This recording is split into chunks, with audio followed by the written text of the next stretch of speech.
Welcome to Board Meetings 2024. The time is 6:31, and I'd like to call the District 204 Committee of the whole meeting to order. Marilyn, will you please call the roll? Member Alvarez. Present. Member Albert. Present. Member Vita Daniels. Present. Member Dillon. Yes. Member Gretsch. Here. Member Nava. Here. Member Thomas. Here. Okay, I'd like to ask everyone to please rise for the Pledge of Allegiance.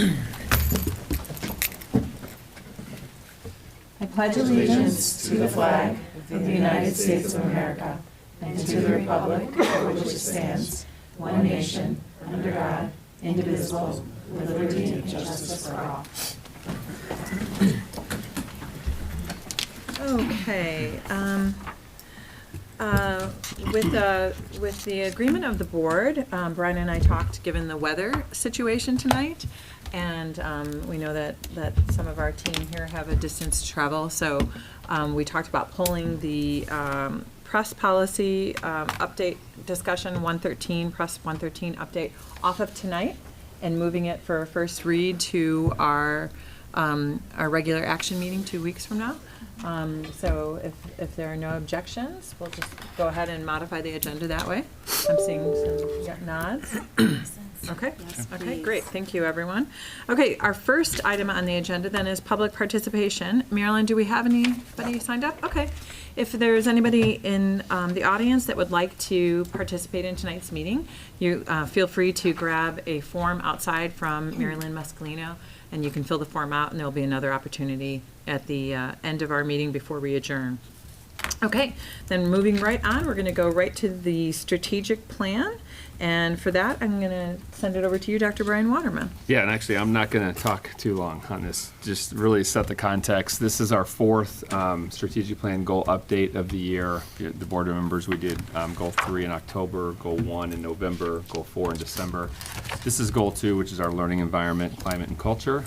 Leslie Owens is our goal champion, so I'm going to go right to that and let our team kind of share where we've been, where we're at, and where we're going with goal 2. Great, thank you so much. I appreciate the chance to share all of the highlights, or some of the highlights from Goal 2, and we do have a team here that's going to dive in, our multilingual learner team, that's going to dive in and do a bit more of an in-depth highlight at the end of the overall review. So obviously the board has in their packet the overview of the goal, but it's learning environment and supports, as Dr. Waterman stated, to provide a safe, positive, inclusive, and engaging learning environment for our students. And with that goal come 3 strategies. One is to build confidence, self-sufficiency, and wellness in students by improving intervention systems and other supports for academic and social-emotional learning, engaging all stakeholders and creating a positive school climate, and explore opportunities to enhance the student day and year that results in increased participation in extracurricular activities and curricular electives. So this is a big goal, and it's exciting to have a goal like this that we are working on. We certainly collaborate with our other goal champions, and this goal doesn't exist in a vacuum. It's part, it works in tandem with our other goals to make sure that our students get what they need if we really want to drill down to a one-line summary. So we do have a team in place, a goal action planning team that works on finalizing our task lists. And so what you see in your packet is, sorry, I'm toggling between 2 things. There's quite a lengthy task list. It's a little overwhelming to look at. I'm not going to go through each bullet point, but just tried to organize it in a way that grouped the different areas that we are mindful of paying attention to, monitoring metrics. So we have data-driven practices, school safety, supportive learning environment, and underneath those come some bigger items. So I'm going to instead of going through, like I said, each and every one of those, I want to highlight a few things that we've been working on quite a bit over the past year. It's hard to believe that we've only been at the strategic plan for less than 2 years, because I feel like we've accomplished so much. I'm going to highlight some of those things, and then, like I said, I'll turn it over to our multilingual learner team. But some of the highlights I think that are worth mentioning, and our action planning team, Brian, if you want to advance to, I believe it's slide 7. I put our team members up there, the action planning team. There's quite a few of those team members that have been on on the action planning team since the get-go, and some new members this year, but it's a really nice group representative of different areas of the school, different work groups, and so that's the group that comes together to look at the different tasks, to look at our goals, to look at our metrics. We'll be coming together again in about 2 weeks here to look at that once again and set some targets, but they've done a lot of work to finalize these lists, so I just want to make sure they get that credit. But some of the highlights from the past year, from this year, have been our school threat assessment guidelines, comprehensive school threat assessment guidelines, or CSTAG for short.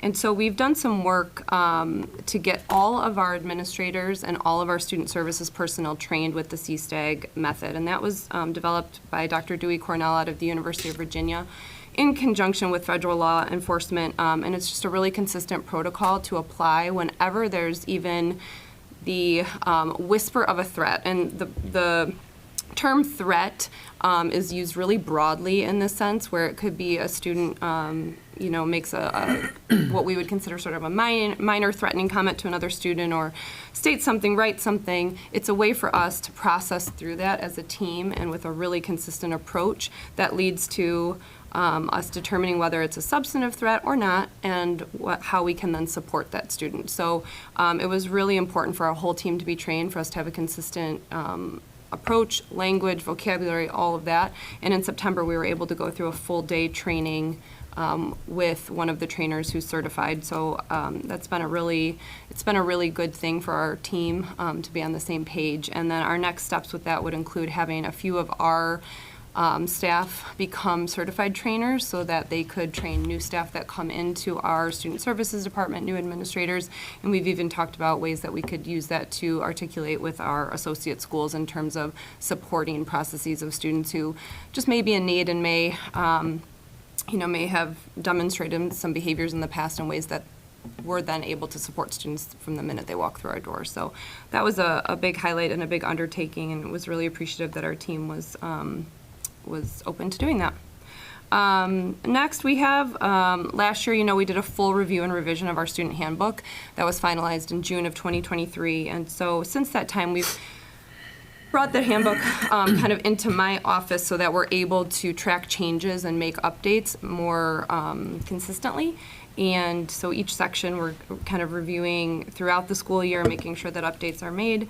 But we're also doing some more significant review of different sections depending on our needs. And right now the need is with our code of conduct. So there are obviously a couple board members who are on our new committee, our Parent-Teacher Advisory Behavior Intervention Committee, and we are diving into that code of conduct. And so we're working along with a board committee, as well as Michelle Todd and Valerie Robert from Hodges and Louisi, who are giving us kind of the legal guidance, best practices. They've just finished their red line edits, and that will be getting out to the team soon so that we can come back to the board table and look at those changes and update our code of conduct so that it's in line with our policies, our board policies with legal guidance, and then also just kind of our philosophy on students' engagement in activities and sports at school. So that's another big undertaking, but one that's moving along really well.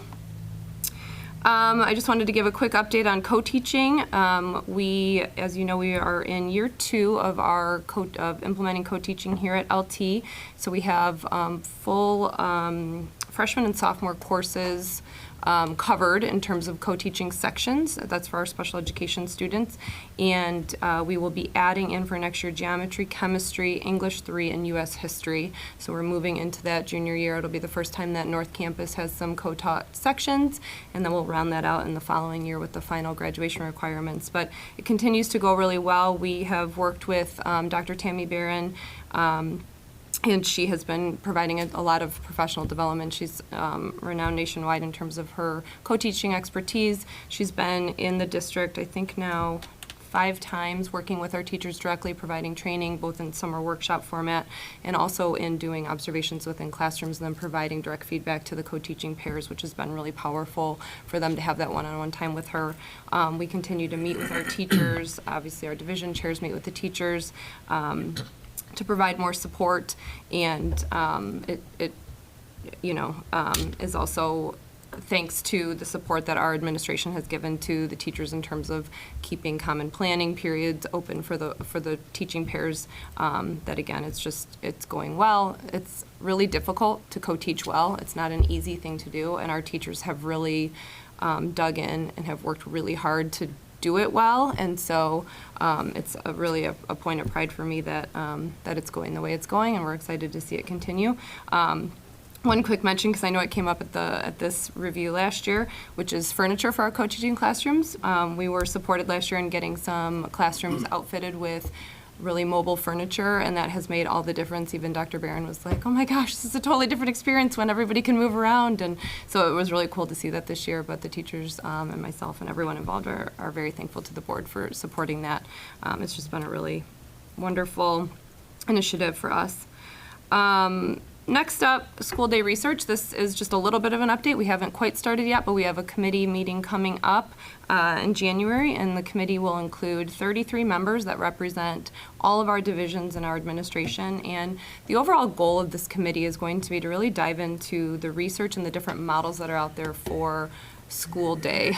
So that can look like anything from having periods within the day where students receive interventions, where students could access extracurricular opportunities, all the way through block scheduling, modified block scheduling. We really want to take a look at what does the research tell us, what would that mean for LT, and so the committee will come together, do that work, really dive into that research, and we've got some local examples of schools that have moved to modified schedules, and some examples that are even outside of Illinois that we'll look at. And so then the committee will be able to bring a recommendation really to the administration to say, is this something that we want to continue to pursue? Do we feel like a change to our school day is warranted, is needed? Whenever you make a big change, there's always something you're going to kind of lose and something you're going to gain. So what's kind of that cost benefit for us? And then if we do feel like we want to pursue that, what would that timeline look like? What are the other pieces of information? What kind of stakeholder feedback would we need? Because we certainly would want to be engaging with our students, our families, our community if we were making a large-scale change. So that work will get started here in just a few short weeks. And then the other piece, again, that's more of an update as we're just getting started, but multi-tiered systems of support is something that has always been in my mind and always been part of the work that I've done. And now that I'm in this role, it's exciting to think about MTSS from a district level. So we do have a steering committee that is made up of a group of our administrators. We've been having some preliminary conversations, just really taking a self-assessment of our district and saying, based on different factors in the district, where are we at as a district? What do we need to put some more work into in order to have a really robust system? And when I'm talking about MTSS, it's really making sure that at Tier 1, all of our students have access to a really strong curriculum, really strong supports, social, emotional, behavioral, but then when students maybe are not getting what they need, how do we move them through a continuum of different supports and layer those on? So we are just starting our conversations and planning with that, but again, it's really exciting to be at a point really so quickly since we started the strategic planning process where we're doing some of these really big picture, complicated things that we know will pay off for a lot of our students. So those are the general updates for Goal 2. There's a lot of people that are involved in all this work. I can't say that enough. I mean, even the goal planning team is just a small slice of all the people whose work days touch this work and that are working really hard to make sure that our students are getting what we need. When I reflect on the entirety of Goal 2, I am struck by there are so many students in our building today that are getting something, whether it's a class or an opportunity or some kind of support that just 2 years ago wasn't even here in our building. And so that's, just such an exciting thing to think about and a rewarding thing to think about. And I know that we're just going to keep moving on. So I will stop there. And if there are any questions in general about Goal 2, I can answer those. And then we'll shift over to hear more about one of our really big highlights out of Goal 2, which is our multilingual learner program. I have a question. Of course. Well, it's first of all just it seems like you guys are doing a phenomenal job with all the different updates that you gave for Goal 2. You said something about Research Day that caught my eye. What is what is, I guess, school day? Is this is Research Day supposed to be like to explore the idea of going into like a different calendar system, different attendance for LT in the long run, or I'm a little confused Sure. about that. It's kind of open-ended at this point, honestly. I think a lot of schools have explored a lot of different ways to make sure that the teaching and the learning that they want happening in their building is supported by the schedule, meaning the bell schedule every day, what time students are in the building, how long classes are, and even the calendar. I mean, certainly there are school districts out there that go to school year-round for reasons that, are connected to teaching and learning. I think our committee wants to start at the very basic level of what does the research say about a high school and the type of teaching and learning that we're expecting from our students and our faculty, and what might work better for us, if anything. So right now we have a very traditional bell schedule. Obviously, our students start at 7:45, they leave at 3, 48-minute periods. And while that works for many, there may be some students that doesn't work as well for, or even in terms of the teaching and learning that we want to see. So we love to see more engaging classrooms where kids are able to have discussions and feedback can be given to students right on the spot. And when you're on a 48-minute schedule, sometimes getting momentum to do those types of things is really difficult. So we just want to take a look at all of it, see what the research says, see what other schools are doing, what's worked, what has been sticking points, and go from there. So I could see this going in so many different directions, but we don't want to make any predictions until we've had a team really look into what is out there and what we could even consider. Like I said, we have had some schools in the area that have moved to what they would call like a modified block schedule. So on certain days they have bigger chunks of a class and they don't go to other classes. For example, what would that do to electives that students take, or the total number of classes students are taking a semester? So we would just have to see how that would impact things at LT, but we think it's worth looking into.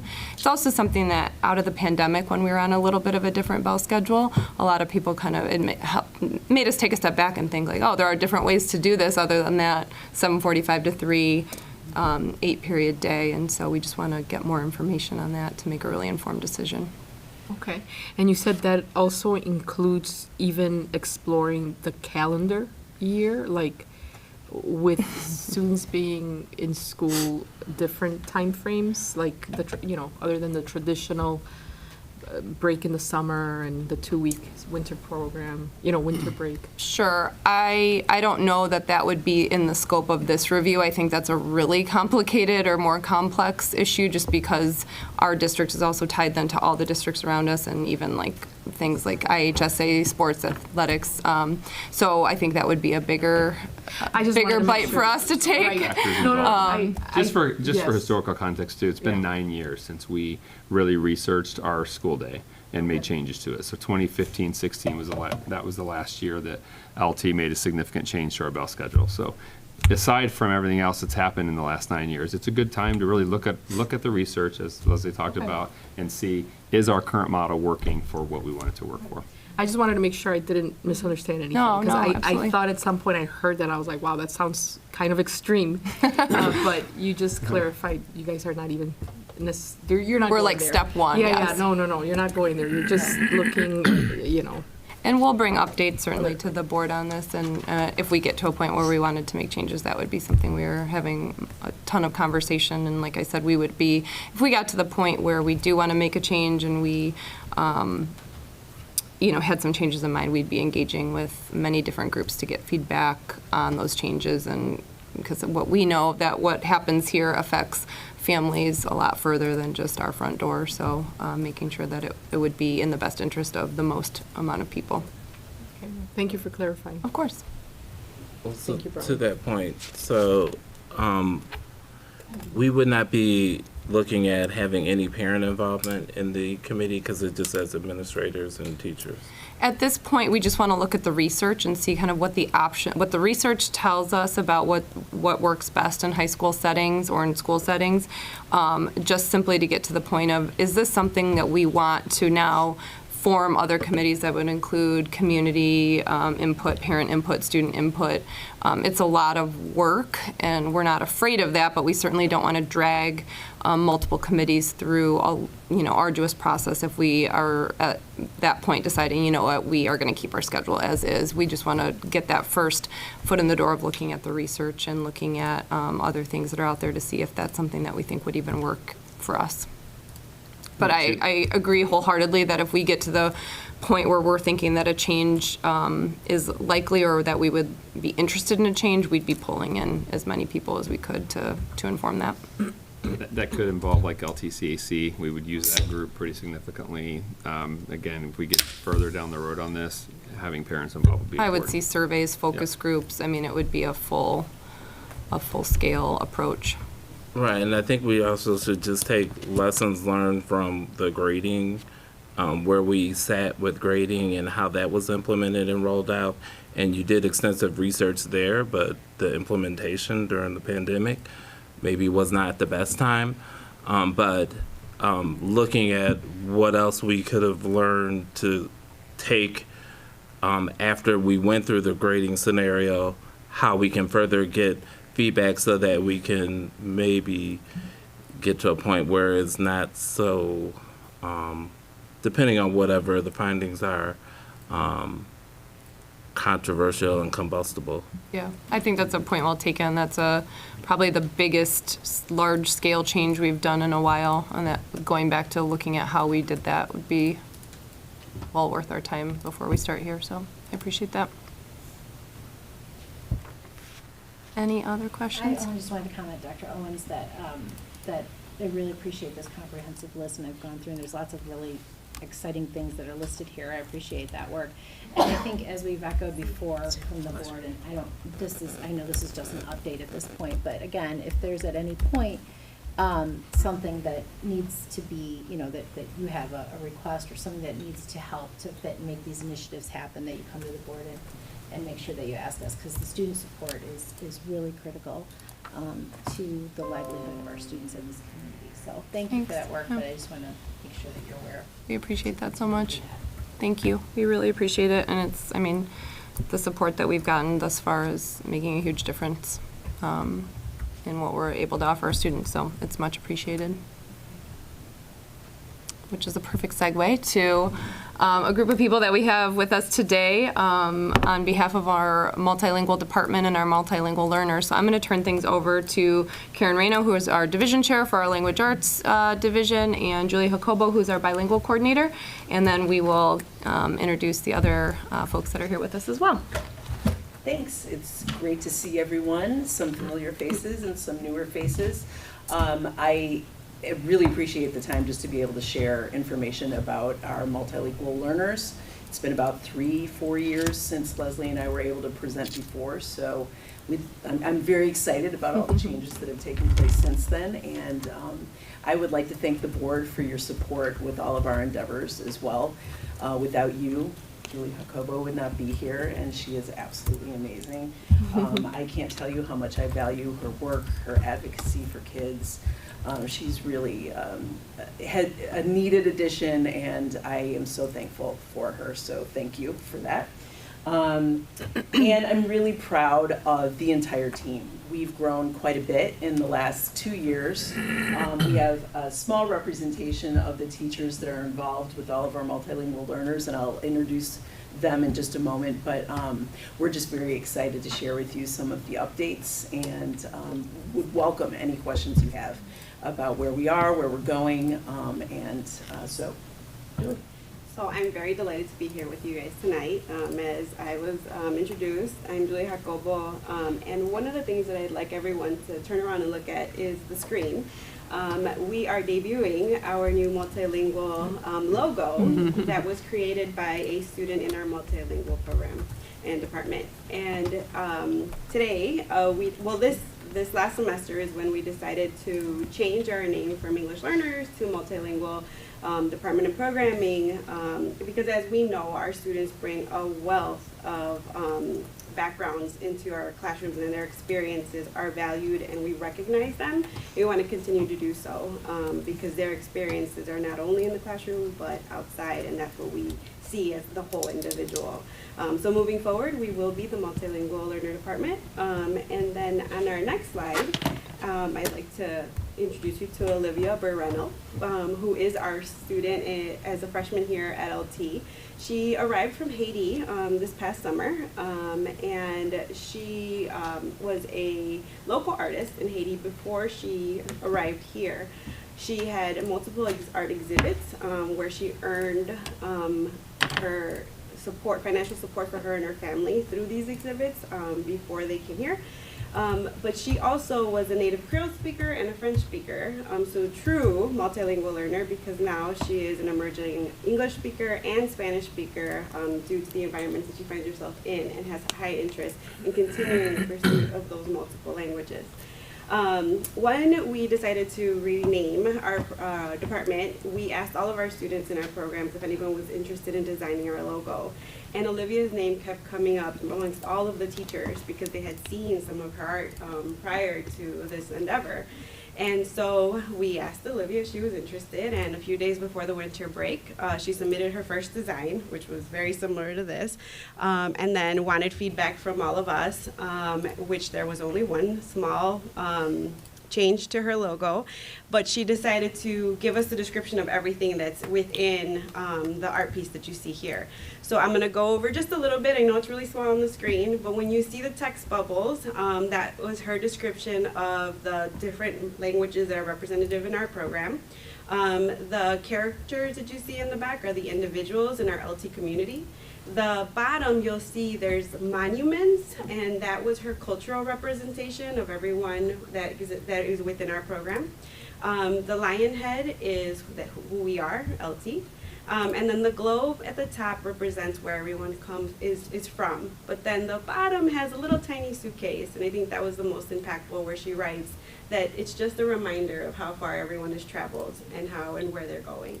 So as you can see, we have very talented students within our program. Outside of that, I think I wrote in there, her GPA right now is a 4.0. She is a full-time multilingual learner, so she has all classes that are within all of the scaffolds that we provide within our program. And she was really, really excited to know that I was sharing all of this with you guys today. And so on the next slide, we will talk a little bit more about our team, and I just wanted to give a visual of like really how multifaceted our department is at this point. Although we live in the language arts department, we are a part of every department within LT, because as you know, our language learners have interests in all different capacities and areas of our schooling, and so I'll let Karen talk a little bit more about that too. Yeah, we really do have tentacles everywhere in the building. All divisions basically have an impact with the teachers and the students. So we're a growing team. We have 4 phenomenal paraeducators, all of whom are bilingual. 3 are bilingual Spanish, 1 is bilingual Lithuanian, Russian, and she can understand Polish, so that kind of helps with a certain population of our students. They're listed on the top. None of them were able to be here this evening, but really, I think any of the teachers here can attest, none of this work can be done well without their help, their support, especially in our tutorial supported classes. These paraeducators do a lot of outreach with the classroom teachers. They do a lot of support and help, and really are indispensable. So they're kind of like the foundation, I think, of a lot of the work that we do. We are so fortunate that we were able to hire 4 bilingual specialists, multilingual specialists, and a few of them were unable to be here. Zuli and Jaime Marote were not able to be here tonight, but I'd like both of you to introduce yourselves and tell us a little bit about what you're teaching, and go ahead. Patrice, you can start. My name is Patrice Coco. I am working with chemistry EL and physics EL and providing English language support as well as Spanish support. And we do have students who speak Ukrainian, Urdu, Arabic, Spanish, and Ukrainian in our classes. So really providing a lot of visuals for the kids. And physics and chemistry are not by any means any easy classes, and we are still following what our counterparts are doing in the prep classes. And I feel like we even give a little bit more of a challenge because we're looking at that language component. We are asking them to explain their thinking. We are asking them to write out their thoughts. So instead of just a regular assessment, we might add a speaking assessment on top of it. And we identify, do they understand the concepts? Can they explain it to us? And so just a variety of written, speaking activities, listening, and reading, just to make sure we hit all four of those domains in the classes. Thanks. Jose? My name is Jose Oleaga, and I teach driver's ed, ML. I teach biology, ML, and I teach health, ML as well. I am from Spain. I speak Spanish. I also speak French and Basque and English. And also I support. We have the co-teachers in the class with us. We provide translations, we provide more visuals. We can work one-on-one with small groups while the teacher is working with other groups. And I think our students appreciate that we can communicate in the home language, but also with the students that speak Ukrainian, Lithuanian, Serbian, and a lot of other languages. We like that small environment, like a family in the classroom, so they feel that they belong in LT community. And I'm really enjoying my job this year. So Zuli Gonzalez, who wasn't not able to be here, she's kind of taking our social studies classes and working with those partners. And then Jaime Marote is working at South Campus with math classes, all, co-taught. Then we also, so in terms of certification for teachers, we have some who have the bilingual certification. Francisco Gamboa is another one of our teachers who is a Spanish speaker. He teaches our ESL classes. He wasn't not able to be here tonight, but we also have many teachers who are ESL certified, and so that they're language specialists, but they're not bilingual, and often they teach the ESL classes, the reading ML class, or the tutorial classes. So I'm going to have Kirsten and Dina introduce themselves and share what you teach. Sure. My name is Kirsten Bacon. I've been here since 2012, but I only started teaching our EL classes 2 years ago. So this year I have more of a limited list. I have Spanish speakers, a Lithuanian speaker, Russian, and Vietnamese. And I teach the EL Advanced English and the tutorial class that Ms. Reina was talking about. And I would concur, our paras, I could not do it without our paras. They have eyes on our kids that I could not possibly have. They get to see my students in different classes, in different scenarios, in different situations, and they're able to come back and tell me, if there was an issue, second period, or, something, maybe somebody is a little bit off in another class, and we can navigate that together. They really, I literally could not do my job without, I have 2 wonderful paras this year, so I give them kudos every day. My name is Dina Mancini. I'm actually similar to Kirsten. I actually teach EL tutorial, and I teach an EL reading class. Kirsten and I are both instructional coaches, so not only are we supporting our students in the classroom, but we also are able to support teachers. And currently, thanks to the work Karen started a few years ago, and with your support, we started a workshop series called Making Content Comprehensible for Multilingual Learners. And so I run this workshop all year long for teachers to attend, and I provide instructional strategies and tools for teachers to implement into the classroom in order for them to improve the academic performance of our English language learners. And what's exciting about the program is that not only is it research-based for multilingual learners to improve their academic performance, but research is actually showing that if the teachers are implementing the strategies, they are actually improving the academic performance for all language learners, so or all learners in general. So it's really exciting, and like Kirsten, I'm newer to the program, but I think 4 or 5 years for me. Karen, I don't even remember now at this point. But it's exciting work, and I agree with Kirsten. Without our para educators, we would not be able to do our job. So thanks to all of you. Thank you for your support as well. Thank you. So Megan Dawson and Nicole Lombardi are also tutorial teachers at North Campus. And then we listed all of the content area teachers in the various disciplines who partner with our bilingual teachers in the box, the specialty area teachers for you. My work, Julie's work, could not be done without Leslie's support. Actually, all of your support. Scott supports us all the time. Jen, everyone supports us. But the three of us do work very closely, and so thanks, Leslie. And I'm going to turn everything else over to Julie. So, and the visual on the screen right there, you'll see, I wanted just to give a quick snapshot of the growth of our student population over the last 3 years. And 3 years ago, we had 134 students, where now we're at 197. And as we see trends and we've done studies, we know that our Latin population will continue to increase.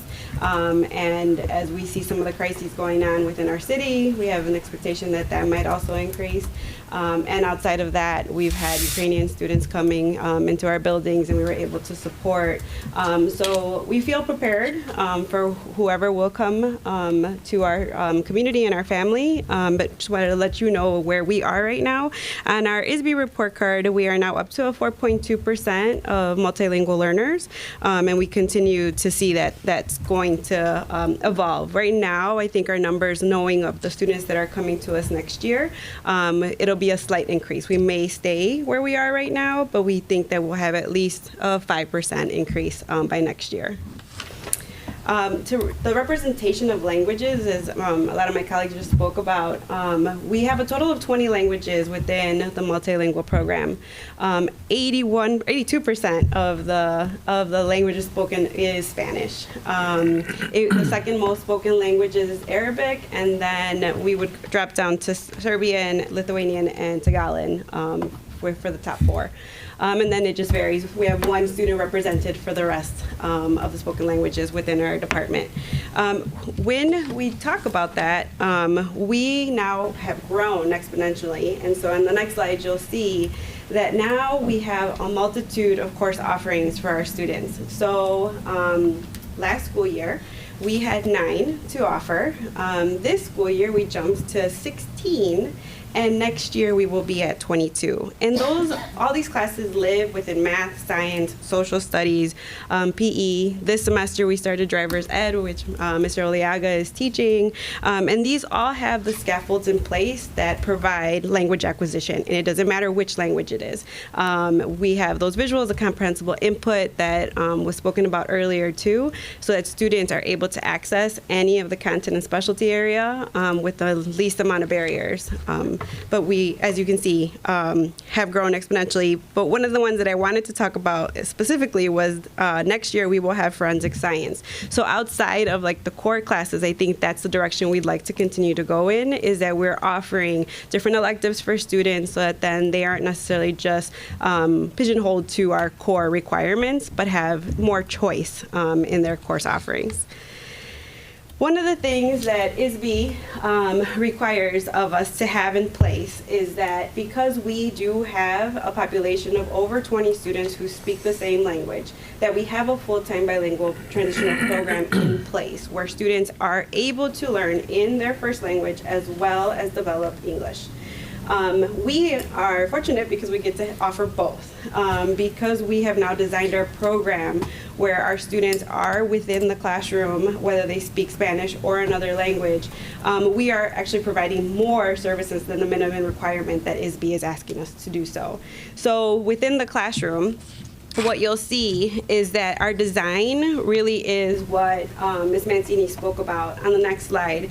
And our approach is a sheltered instructional approach, where students are provided with comprehensible input. So they're getting graphic organizers, they're getting visuals. There's a lot of animation through the teachers as they're teaching. Just today I observed in Ms. Bacon's class, and she was explaining manipulation. And you could see her hands going, you could can see the movements, and you can see that the multiple languages that were in the classroom were really understanding what the vocabulary was being taught within that lesson. And so that is the approach we currently use. As the years evolve, we will eventually have students who are coming to us from dual language programs, so I think that may shift in the future, where we'll look into more research behind how we address the needs of those students. But this right now has a ton of research backing and has worked in many other districts, from ones that I've worked with in the past as well, and that's why we're now seeing a lot of growth within our students' academic gains. In our program and in our design, we have co-teaching, and as Ms. Reyno spoke about earlier, we have our specialty area teachers with our bilingual specialists. And some of the most common models that they're using is parallel teaching, so both teachers may be at the front, some may be supporting with the language, and the other teacher may be working on the content. One teach, one assist, which I just observed in today, where there was a teacher working with one student, and the other one, one teacher was teaching, I apologize, and the other one was on hand for anything that teacher may need, or the students at the time. And the one I've seen the most popular is the station teaching. So because we have multiple languages in a classroom, we may have our group of students who are all Spanish speakers in one group working with the bilingual specialist, but then the content teacher has all of the scaffolds in place for the other students, whether that be everything translated into each language that's within that group, in addition to the visuals, graphic organization, anything that's needed for that lesson. And so that's our design. Our principles are really grounded in these three principles that you see here. When we think of multilingual learning, the expectation is that each student has high academic achievement, that they are leaving our program being bilingual and biliterate, and that they have a sense of social cultural competence. Now, what does that mean? So high academic achievement, the rigor. The rigor is the same as our multilingual or monolingual classrooms, if not more. As Patrice, Ms. Coco just spoke about, we have that additional layer where the students have to know that they're developing their oracy, they're developing their literacy, which is reading and writing, within both English and their native language, which is the cross-linguistic transfer part of it. So in the research, everything shows us that the more you know in your first language, the easier it is to learn a second language. And so that's what our teachers are doing. Our bilingual specialists are honing in on those strengths of our students to make sure and ensure that they are developing and acquiring English as well. And then honoring the students' cultural diversity and their home language and maintenance. Because of that, students feel seen, and we are lowering that affective filter, and they feel that sense of belonging. They understand that they are here to learn, and they are able to do so, and they're accessing that content.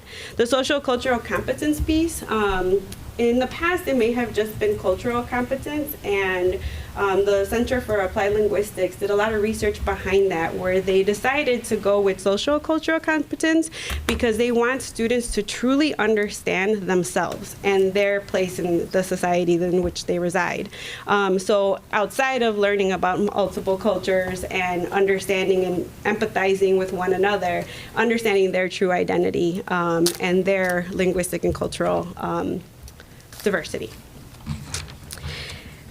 Due to all of our principles and the work that we're doing and the grounding that we have developed, we now are seeing a lot of results within our student sense of belonging here at LT.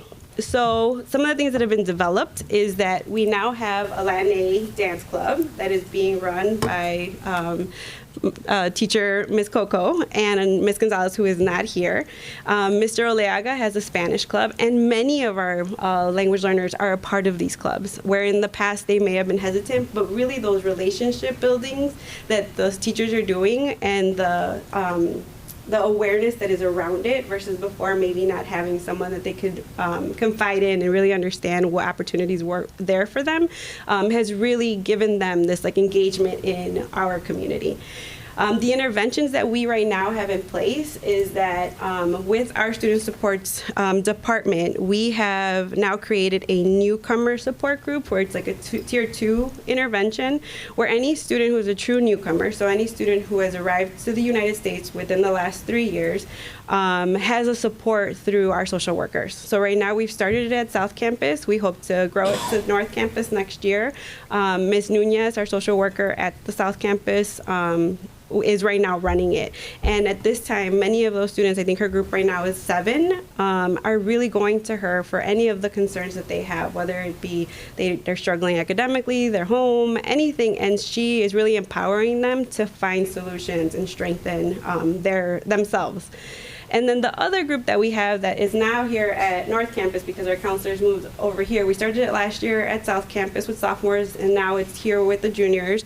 I run it with our counselor, Tammy Miller. It's called Poderosas, and what we do is we are empowering some of our Latina students who are at risk. And really empowering them to go to our college fairs, to do community involvement. And what we've seen with them is just that relationship building in and of itself. They'll look for Miss Miller, they'll look for me, and then they'll ask who they can work with in the school outside of us to see. And we've seen a lot of academic gains as well as less referrals from the group of girls within this past year. And then family and community. So we continue our bilingual parent advisory committee. What has been really nice is that last year we had different backgrounds come to our BPAC. And the one that stands out the most is we had a Macedonian family join us, and the mom came to, I think, 3 of the 4 last year. And what we were able to do for the family was really give them a place here at LT where they saw themselves. She was able to communicate with me about concerns with her son. We ended up having him join 2 different clubs, and then we paired him up with other Macedonian students because he thought he was the only one here. So he built friendships out of just mom coming to BPAC. And so since then, he's thriving. His scores have gone up, his language skills have improved, and he continues to do well. And so we continue to do that. In March, we will be partnering our BPAC meeting with Gurry and Park Junior High, and we'll be doing a transition for all of our 8th graders. I will be visiting the schools. I've done so already in the past to make sure that they know who I am and that they can contact me, especially like our Spanish speakers, and if not, just our multilingual learner families. And then our Spanish interpretation services have increased. We have our teachers as well as administrative assistants who now have partnered with us to make sure that if families need anything, we are able to give them access. And then everything in the district now as well is being sent out in Spanish and in English. And our website also is available for our Spanish-speaking families. On the next slide, I will just give a quick overview of the access test. So on our report card, we are right now a little bit above the average, state average. We have a 5.8% exit rate for our students. And we have a 6%, and the state has a 5.8. So this data here is from last school year, where we don't have all of these supports in place, and so our expectation is that we're going to continue to grow. What we've changed a little bit too is that now that we have all the course offerings, we have our bilingual specialists, we have our ESL teachers, they are creating goals with the students at the beginning of each semester, so that then they are aware of where they fall within that scale score on the access test and what they need to do to improve. Where are the areas that really they need to make growth on? And then the WIDA ELD standards framework is now going to be embedded in curricular maps. And thanks to Scott and giving us the opportunity to do so. And then we implemented access test prep beginning last school year. So I pulled each classman by class and gave them an overview over a lunch period and study where they were able to see what the test looks like, really understand what the domains were asking of them. I let them ask me questions about what it is what are the expectations of them. And what was really nice to hear this year from the students was as they were walking out of one of the preps, they said, man, I really just got to get better at this test. And it was like, and they had the passion behind it versus it's just this test I keep clicking away on. So just knowing that now there is a sense of why we're doing it was nice to see. And not that they didn't before, but I think the emphasis is continuing. So the dates we're about to go into all of this work. January 17th is when our window opens, and we'll finish up on March 5th, where we'll begin testing. And then we don't get the results again until August, which is always a bummer because they don't get until the next school year. But we'll do the same coming next year, where we will create goals and continue to see their growth and celebrate their success. So to all of that, within all that, I would like to celebrate all of the growth that I've seen, and that along with my colleagues. Because of everything we've implemented, we have seen higher attendance rates. So students who did not have any multilingual classes last year were truly struggling. We had many students who were failing every single class. This year, those same students are passing all of those classes. They are telling us how grateful they are for the teachers that are in those spaces with them. One of the things that happened at the beginning of this school year was there were students walking by one of the teachers' classes that were not multilingual learners and were asking, how can I get into that class?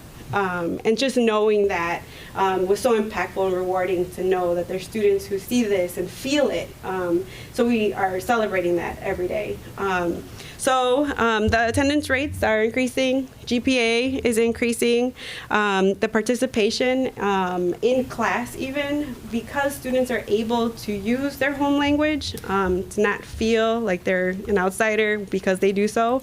They are truly demonstrating everything they know. Their entire linguistic repertoire is on display, and it's beautiful. And they're able to work with their teachers while also learning English at the same time. The increased involvement has also been something that we've seen a significant increase in. Many of our students decided to get together and go to homecoming this year. They got together and requested a list of songs. They are looking forward to prom, where we've had a very limited number of our multilingual learners do so. And now they've created a cohort where now they're their own club, and they're coming about to do all of the things that we want them to be involved in.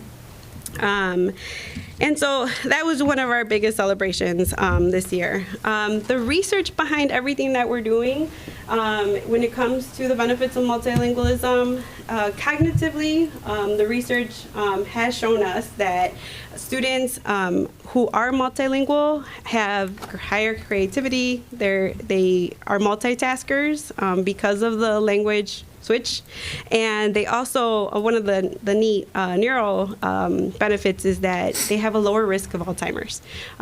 So I hope that's true. And then economic, as you know, the world needs multilingual learners. As our world continues to evolve, and you can sit at a desk in your home and work in Japan, I think that's one of the things that we all know is a gain, that letting our students really develop and maintain their language as well as English, that economic strength and benefit will always make them successful. In education, one of the things that has come out is that students sometimes will, they may be comparable or have higher academic achievement because of being a multilingual learner. And many of the dual language programs have shown that over the years, especially if they have stayed in the program, their MAP scores, their SAT scores will be higher than a monolingual student because of multilingualism. And then educationally, you see higher graduation rates for our multilingual learners when they have the supports in place. And then social culturally, I spoke to this a little bit while ago, where our students are more empathetic, they're more understanding of cultures, they're more aware, and they also have stronger cross-group relationships from being multilingual. And I will wrap up today with this quote that I can't see from here. The importance of learning a language is well supported when a child's language development is encouraged, celebrated, and recognized as part of their identity. And that's what we're doing here at LT. Thank you. Thank you, Julie. Thank you. Great job. Thank you. Do you have any Questions? for us? Yes. Yeah. Go ahead. I have some, sorry. Well, first of all, I just want to say, I think this is incredible. Like, this is such an improvement from where they were. And, even 2-3 years ago, and, dating back further for my son, this is incredible. Like, I don't even know, I'm so grateful for it, to see the changes, and see all the improvement. So with that being said, I do have questions, because of course I do, because this is my topic that I'm passionate about. So when you had said that you're sending out everything just in Spanish and English, is there an option then to have a translate button on there for other languages? There is. So we Okay. have, I believe, about 25 languages available. So if you go right on our website, on our new website, the translate button is right at the top. So are you able to translate into all the languages that are represented at home with that button? Yeah. Yes. That's- Okay, so there's not. I think there's Yeah. more than what we have now. Yeah. because Okay, it's so about every language 24 is covered languages. within Yes. that trade, so there's not like a Yeah. gap. Okay, Yeah. perfect.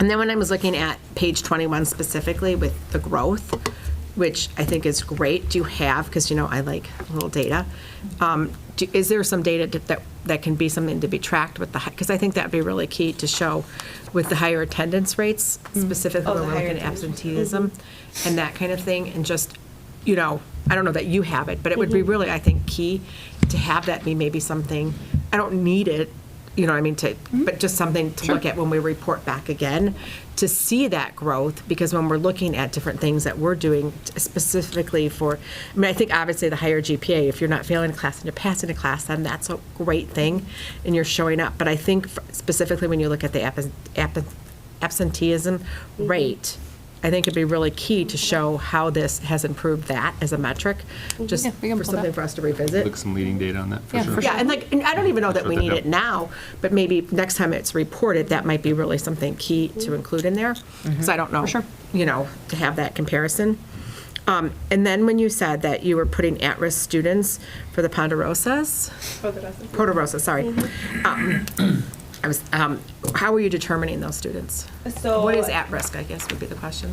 So our counselors are alpha split, and Miss Miller approached me last year where she noticed a pattern with certain students who were not necessarily meeting academic standards and were having maybe home issues or social emotional issues that she wanted to support better. So she chose those students in this grouping. Based on that. So she noticed that the pattern was that a lot of the students were Latina students who were having a lot of the similar issues. So some of the topics that we cover are navigating spaces, some of the social and emotional needs that they have. So it was really, right now it's really just focused on her group, but then she has invited students from other counselors who may be experiencing some of the same things. So it's not just focused on social economic, it's more far-reaching than that, is what I'm Yes, hearing? it's more Okay. far-reaching. It's academic, it's social and emotional, and then it's empowering them to then seek outside of LT or even their family how they can best serve themselves and grow and mature. Perfect. The net for that is our student support team process. So each week, our counselors and our AP, I know Julia attends those meetings every week sometimes. They're looking at students based on different factors, whether it's attendance, behavior, grades, that are showing signs of struggling, whether it's grades are dipping, attendance is dipping. And so that's a really good example of our counselors putting into place some of those tier 2 groups and saying, okay, this group of students, we're noticing that they're having similar issues, let's pull a group together. So there's no set, we run these groups every year. It's really more like, what is the data showing us, what are our students showing us, and then creating some kind of experience intervention group that will help. And now that we have all these different people in the building to support that, our ability to run groups that are much more tailored to our students' needs has increased. So I think that's an And I think awesome a part of it was being more proactive now this year than reactive, because with the SST team, this year there's been less referrals, where last year I was sitting in on a lot of the meetings because a lot of the multilingual learners were part of these referrals. And this year, I think because of this advocacy, because these groups are now in place, we've seen much less. And I love that because before, this is really dating back maybe 6 years, 5 years, when there was the African American liaison, And that was really, I had reached out several times to them, which I think this is so great to have that, and told it was only social economic. And so there was no support there. And so I think this is great to have it be much more beyond just a social economic qualification for it. So thanks for that clarification. And then how many of the EAL students, because I think this would be a really helpful metric too. And like I said, I don't need this now, I just think when we come back and we compare it, when you're looking at the amount of, on page 13, when you go for the multilingual student population, it would be really helpful, I think, just to, also for us to look at how many of those are long-term EL students, to have that be a metric that we can look at, because as a board, I think to see that maybe number go down and kind of close that gap, because I think there's a gap there that might not be represented. So, I mean, but like I said, I don't. The number's pretty high. It's about very high. Was it 70% of our? No, that number. No, it's was higher. About identified, Oh, gotcha. students who Yes. have IEPs as well as. Gotcha. Yeah, But I mean, or maybe that would be another metric too. I just think when we look at this, to see the growth and to be able to track what is encompassed within that growth and what do you have, I think that would also give us all sitting here too a better idea, and to understand that how important it is to have the supports that are in place, and how do we combat that long-term, English. We may have reported on that actually when think Scott that- did his update. I think there was some of that, but I think to include I that wrote that down. within I can here. go back and Okay. Right, I mean, I dig don't, that like, out. I don't need, I'm just saying that I think when we have a president, when we come back and Sure. revisit it in a couple of years, or we do it with goal 2 again when we do it, I think that, to have that in here would be very telling too, because I would think it'd be on point to May have I that. just add something there Yeah. too? I think it would help you all understand the PLP report, which is what the 5% of our school rating is based on. Because once students are in, have been identified and haven't exited for a few years, they don't earn any points no matter how much they grow on the tests. And so it's very difficult to move those numbers. And so the higher your long-term EL population, the harder it is to improve that PLP score. So I do think that would be helpful. Oh, yeah, I mean, and you obviously, I just, more information than I could have even questioned, so thank you. And then, how much, I would love to know, just like when, another metric, I think, like, to be helpful, because I love that there's a bilingual parent advisory, but how are you, like, I mean, the fact that you have it, if you have 197 students, maybe that's 175 families, but of that, do you have only 10 parents coming? Or do you have, like, on a percentage rate, I think would be something to look at too, because I know we've talked previously about engagement and that kind of thing, and I know, and hopefully there is much more engagement with being able to translate and do that kind of thing, so I would think that would be, something. I can tell you that from last year to this year, my first meeting I had 1 parent. And then the third meeting I made it for 4, and our last meeting we had 20. That's So amazing. It's growing. Yeah, I mean, that's amazing just to see that, and for us to hear that, I think is, I mean, that is like kudos. I mean, that's great to have that. And then, my crazy question about the access testing. Like, when do you, I mean, I know that it's such a delay within this, but how many, to look at that, and I think that comes back to you, Karen, with talking about like the long-term English learners that you have. I mean, when would you, because we're all about goals and everything else has, a goal to it. And so we're at, 6% as a district. And, what is the goal for that? And like, when do you hope to see that? Because it's going to be some catch up, because you're in arrears. You figure you're almost 2 years in arrears from when they've had that services to the getting the test back to reporting. But what would you think? It's so much, it's so individualized. So when we get the score reports, we share them with all of the teachers, and the teachers do a really good job of understanding where the students are in each domain and tailoring their instruction to try to push each kid individually. And I mean, and I think maybe just to have a data a lot, Okay. but it is, it's a little bit old, right? Right. And so we have to always think about that. That's why that PLP report is really important, because it does show the growth from year to year. But we have to use the data in real time in the class. Right, because it's so in arrears, so like, I mean, to me, that's such a challenge. It and to do, and and my understanding of that test is like, first you'd have like, like different things with different metrics within that test would be met first. So like, like writing might be one that would come later and that kind of thing on the test. But it would be, I think, interesting to see though, what is the exit rate you have and what is the hope for that, and everything else has a goal and a percentage. I mean, sometimes it's overwhelming, there's so much, but I would love to, have somewhere along the way, maybe. Yeah, and you're thinking about timing, right? So like this, Julie was talking earlier about the students that will test starting January 17th through February 5th. That data will come back in August. Right. The team will use that data to set individual goals in the fall. We will report that data to the board in November. So that shows you the lag. But I also am thinking, where is it appropriate to have a goal for that?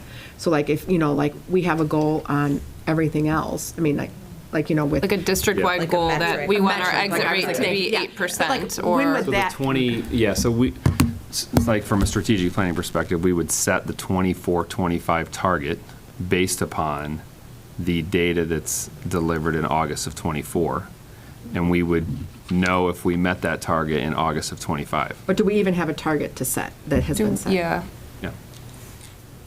That's what. right. Do we have do we have a district-wide target, and do we do a target for any other test that we, like our, Right. No. But don't we do a target for The SAT. the SAT and stuff? It's like, would we want to add a metric? Do we want to add a metric to the Metric. scorecard around access? I mean, that's something I would want to look to our I team. think and because say, of is it that- being that's so my point. I mean, individualized, just- that's where it becomes That's where difficult. we don't see it. I mean, when we went through this exercise a couple of years ago of determining what are the most important 5, 6, or 7 metrics for each goal, access was not on that goal. Right, and I know we talked about that at length, but my thing is, why can't it be? Especially when there's been so much growth in this program, and really and so much money and time and efforts and so much, I mean, it's fabulous, but why can't there be some goal instead of a shot in the dark, like, hey, we went up, but rather having it be like, we hope for next year to be, and I think because it is in arrears, that maybe initially it's just, maybe you hope to stay the same and then you hope the next year to go up a percentage, but in 5 years with this fully implemented, you hope to go up to like 12% or something like that. I mean, I guess my question is, why can't there? I think we just need to be careful about whether or not that metric is measuring what it is that we want it to measure. So if exit via the access test speaks to the strength of our programming and the improvements our students are making, I would be all for that. If that's not. Well, this is what I'm That's showing is here. That's actually the discussion that was had in June of 22, and we were talking about the most important metrics for goal 1 and 2. That's exactly the discussion that happened. We don't feel that adequately measures the improvement within our program. So what score would? I'm sorry. Oh, I don't mean to interrupt. The exiting of access would not be the appropriate metric. Right, that's It would right. really be growth in the field. Right. Yep. Because kids come and go at different times, and it takes up to 9 years to truly acquire fluency. The academic And so language. we may have students that are, enter the country in 8th grade, they may never achieve fluency Or or exit. the exit criteria at their time in high school, but their growth might be tremendous. And So I- it's- And that's why, I'm just saying, you put the metric was in here, so like that's where, what importance are you placing on it then? Or is there to be a better metric when we come back again to I look did at? put it in there to show that we were above average from what the state is right now, currently the average amongst the other districts. But I think, to speak to what I think you're asking of us, there is cutoff scores for the PLP report. So students who are long-term ELs should be making a certain amount of growth. And there is a cutoff score depending on what their previous scores were. So that could be something we could look at to say, well, are students making the adequate growth dependent on how long they've been a multilingual learner? Because there is cutoff scores for that piece. So maybe it doesn't go into the school report card, but when it comes back and we revisit this, to have some kind of metric, I just guess I'm uncomfortable not to have some kind of metric that's being And the us as a PLP board does to go to look the at. school report card. Yep. The PLP does. Right, I mean, I think that's probably much better. I'm just going off of but I think it'd be really helpful, I don't want to speak for everybody, but for myself, to see a metric like when we come back and revisit this, the next time we look at it. We can talk about that as a team and see what is. Right, and it does, I don't think it needs to be in the school report card, it just needs to be. You mean the strategic plan scorecard? Yeah. Yeah. Like So you're it is saying. in the school report Right, card. score because card, right. it's in- Yeah, the PLP. It doesn't need to be in That the one with counts the for other a certain scores. percentage of our designation. And can I ask a dumb question? What does PLP stand for? Yeah. Progress to proficiency, so the progress to English proficiency. And they get a certain amount of scores depending on how they score on the access test to show how much growth they've made from year to year versus like the exit rate. Yeah, I can see where that would be Okay. a lot more valuable. But I think, I mean, like, I don't, does everybody, I mean, do you feel like to have some kind of, like, to see this growth would be, because then we know, are we doing enough? Are we, you know, how much, what have we done? Where is that growth? Well, I'd like to, I have a couple comments. I actually have experience with my own son being an EL student in grammar school, and it was just for me ignorance because I didn't know what that meant, really, and I was just super ecstatic and proud of our heritage and, you know, wanted to boast to the world that we spoke 2 languages, and it started with Spanish, but by no means, I mean, he definitely, English was dominant, and that became his primary language. And then he was automatically placed into the EL, and then while he was advanced, so I don't think, in summary, I don't think that the success of EL students performing that test has anything to do with the instruction.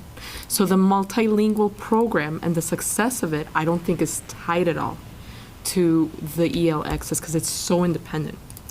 My son would do horrible in those scores, but yet he would be off the charts on the map, for example, which is supposed to be a much harder, difficult test. So how did you explain that, right? It was unexplainable. So after year, he hated being in it, or, you know, being coded or labeled or whatever.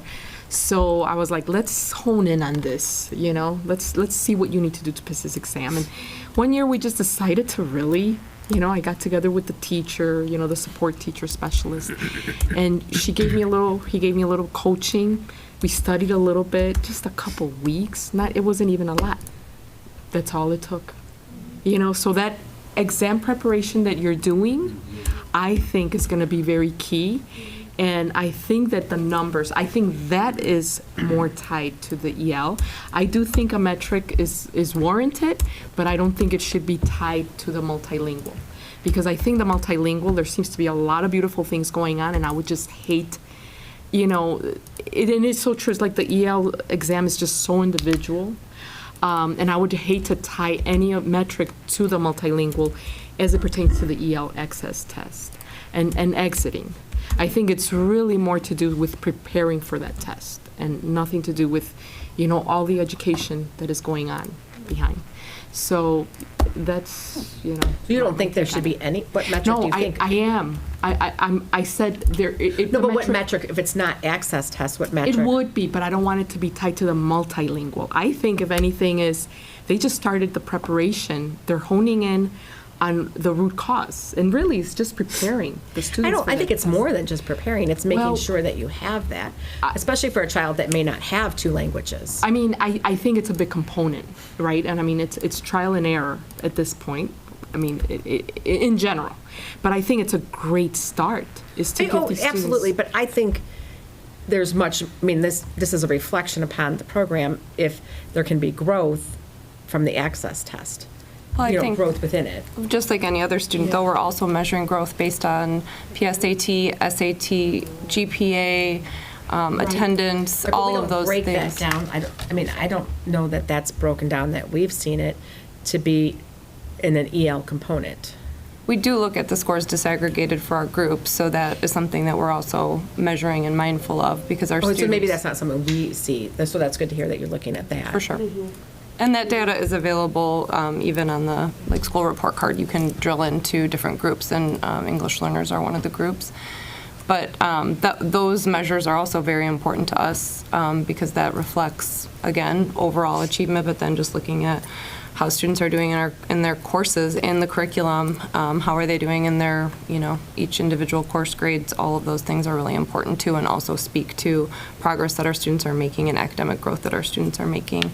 So I would hate to drill I would hate to drill it all down to, one single score or to misrepresent that a single score. But I think this has to be a component. I mean, maybe it's not the exit rate, but there's got to be some portion of this, I feel, to reflect upon what's going there. And, and that's in combination with that, because if there is never any growth for any of the students within that access test, then that's a reflection upon, are we doing enough? Are we doing the right things? I think being able to describe the progress to proficiency and provide that information would be helpful. Obviously, we wouldn't be doing that individually and saying this particular student went from here to here, but being able to look at that. Like percentages, and describe that for the board would be helpful to give it better context than just the exit rate. I think that would be great, just to see something like, is there growth there? And and I know not every student always has growth, and they might go back and it might change and that kind of thing and fluctuate, but just us to see a metric of some sort. And like I said, it doesn't need to be with everything else. Maybe it's just this revisited when we reach this goal. It's what data point best describes the progress that our program is making. And I think there's some thoughts that's not excess, but that's something that I would trust our team to look at and come back with, hey, but I think here's that the data. absolutely some kind of growth metric to come back with. And I don't know that.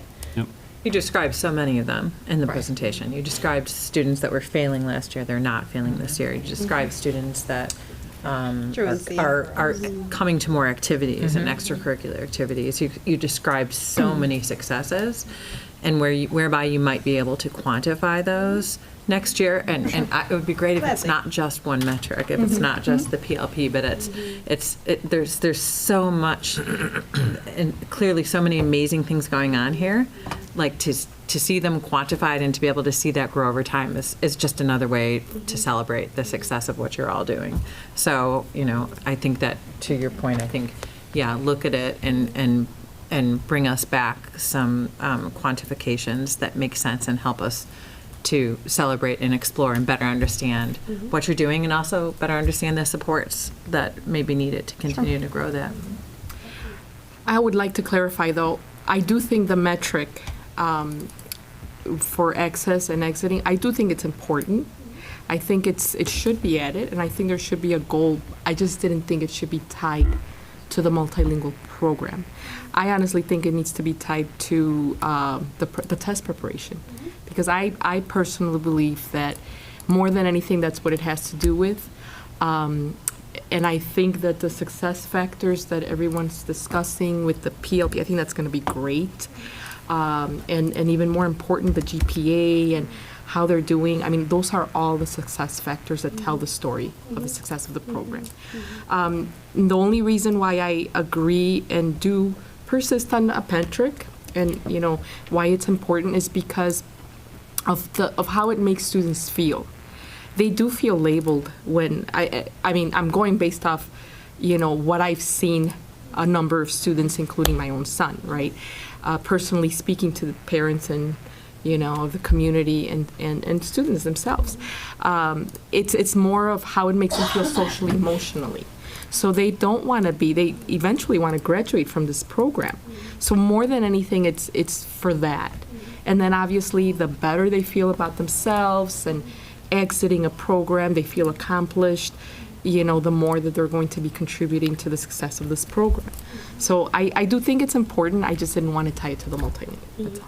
And to speak to that a little bit, I think one of the things that we are trying to shift is that narrative here, that a multilingual learner has a ton of asset and value behind who they are, because as you said, some students, they feel labeled, but being culturally diverse and linguistically diverse is really, we saw the benefits economically. No, yeah, totally. No, this is a great program.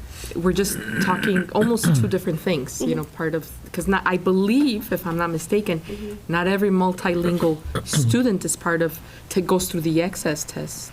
No, they do. Right. We have hundreds of students that are multilingual. Oh, that yes. are not Oh, taking yes, the yes, access correct. test, right? Mhm. So that, Who might be former ELs Mhm. or never ELs. Right. We have, I think the last time I ran the numbers, we had something like almost 20-some plus percent of our students know other languages. right, and then there's also, I believe, EL students that are not part of the multilingual program as well. You have a mix, right? We do, we have very few Yeah. refusals though, now that we've expanded offerings and we look at each student's schedule individually, it's, parents are often more willing to say, okay, you know what, they are struggling in math, we'll put them in algebra, ML, EL, but I don't want, you know, advanced EL, you know, so each student's schedule is a mixture. Most are getting services in at least one course. Right. And this program here is just amazing. Nothing to do with, you know, grammar school and what's offered, right? So I could see, you know, families coming into the community excited about this because this is a great venture. You know? I just have one follow-up question, just of, when you're looking at, like, you know, the because I, you know, personally, I just, for the board to know that I refused EL services for my son at a point because it wasn't productive for him and he had an IEP and it was a better service there to do that. So, but I don't think I would have ever refused any of this. Like, this would have been so beneficial. So now with all of this going on, what would be some of the reasons that parents would refuse the EL services? You know, a lot of parents, yeah, as I said, we don't have very many. Yeah. Never really understood the identification of being an English learner. The schools did not necessarily annually explain that well to them. So they get to high school, like, what are you talking about? They need EL classes. I don't want them in those classes. Not understanding that they're not remedial classes, they're not special classes. And so I think there's just some misunderstanding of what the label Misconceptions. the identification and whatnot. So that's a few. Others just really believe more in immersion. They just don't think that the access test is a reliable or valid score, and just would prefer their child to be in classes that don't have that kind of support, linguistic support. And then we have some families that, for whatever reason, the grandmother at home, the process to becoming identified, you take the home language survey, and it says, do you or anyone in your home speak a language other than English?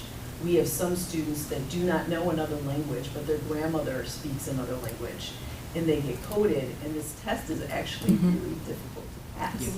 And so if you have any kind of literacy issues, you're not gonna pass it. I mean, I would love to give it to all of us in the room. It's a hard test. And so they don't identify as an English learner because they don't know another language, but yet they're still ELs, and they can't get out by the state of Illinois unless they pass the test. So it's not just more of like there's not lack of services, because, you know, back even 6 years ago, there was that one class that you would, like, you know, be like down the hallway, you know what I mean, that it was negative for my son, I mean, to do. So it's so great now to see that there's so many different options. No, the change has been phenomenal. It's great. Rapid and exciting. I think it's great. So I think it's super exciting, and I thank you guys for your continued efforts. Yeah, kudos to you all. Yeah. I just have one additional question. You mentioned that you have a newcomer support group, and you said it was a Tier 2 support at South with 7 students, led by a social worker, soon to come to North Campus, which is great. Is that, like, how does a student qualify for that? And the reason I'm asking this is I'm glad to hear that it's coming to North Campus, but in my mind, to a point that Carrie made earlier, we're always thinking like, well, what else do you need to get this to more students? So the state of Illinois will identify any student who is new to the country within their first year a newcomer student. That is their identification label status. And so any of the students who have come to us, or Ukrainian students, some of our students who have come from Venezuela, some of our students who come from Mexico, they are part of that group right now. And so we automatically invited them to be part of it, and they all accepted the invitation. And most of our students have been at South Campus, us. And luckily, Ms. Nunez is new this year. She was a newcomer to the country. When she arrived here, she came to LT.